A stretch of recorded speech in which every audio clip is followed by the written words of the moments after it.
Hello, my lovely red mare crew. I may sound a little breathless because we've been marching for a mile and a half, and this is continuing on from yesterday, the point about balance, where I said that I'd let my red mare, get a little mentally unbalanced. I think I just said unbalanced. What I mean by that is she's unbalanced in her mind. It's not the body. She's brilliant in her body. It's the mind, and it's the mind, I think, that you have to prepare in the horse, and to some extent the emotions. So we need to have an emphasis on resilience and courage rather than worry and fear. And I'm doing one of the things that I should have done, because we've been in our comfort zone, because we've been pootling around the home fields, staying in our bubble, which I think has a lot to do with the pandemic. You know, there's that craving for the known, for the safe, for the certain, when we're living in such unknown and uncertain times. And so then I rode her out into the big world and expected her to be able to cope with it, and she just got worried.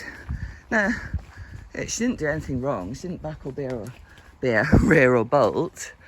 But we have such high standards for our horses that the minute they go, this expression I use over threshold, that's the threshold of what they can cope with happily, what they can manage themselves. And the idea with this kind of horsemanship is that you actually raise the threshold.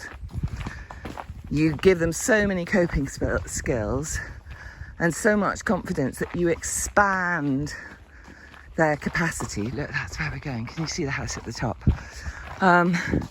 You expand their capacity to deal with the unexpected. And what happens when you go back into the comfort zone, into the bubble, you know, the known places, the easy places, the expected places, is that capacity for dealing with stuff shrinks. And it doesn't matter. This is the thing about working with a horse you've got that day. It doesn't matter if they could cope with stuff last week or 2 months ago or this time last year. You know, we'd ride up and down here without even thinking about it. That's because we were riding up and down here without thinking about it. So her capacity for the strange, for the expected, for the unexpected rather, look, for the sudden glider overhead was really big. And I've just shrunk it a bit. So what we're doing is we're just walking her through it. And I think this is a really lovely thing to do for your horse. And I don't care if it's an old hand like this one, or a new girl like this one. And then Kaylee's very bravely riding hers because her capacity is good.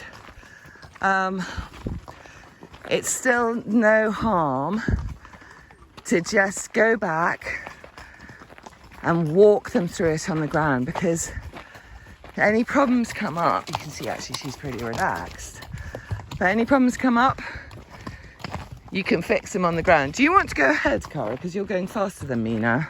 Look, young legs.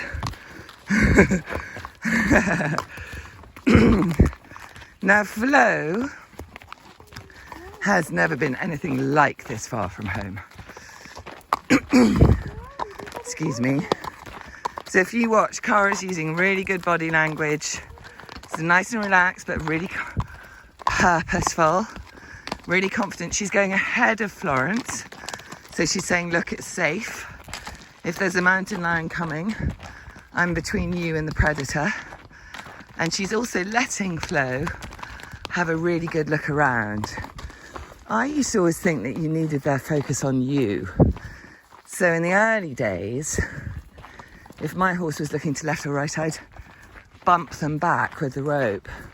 Say, hey, look at me, look at me. Now I think, let them have a look, but don't let them get stuck there.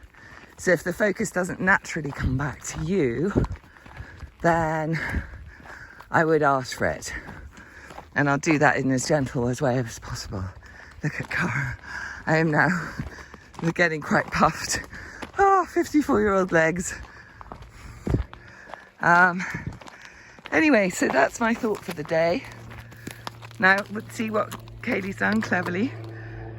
Freya must have been getting a little bit worried, so Kaylee's just gonna come back to the ground.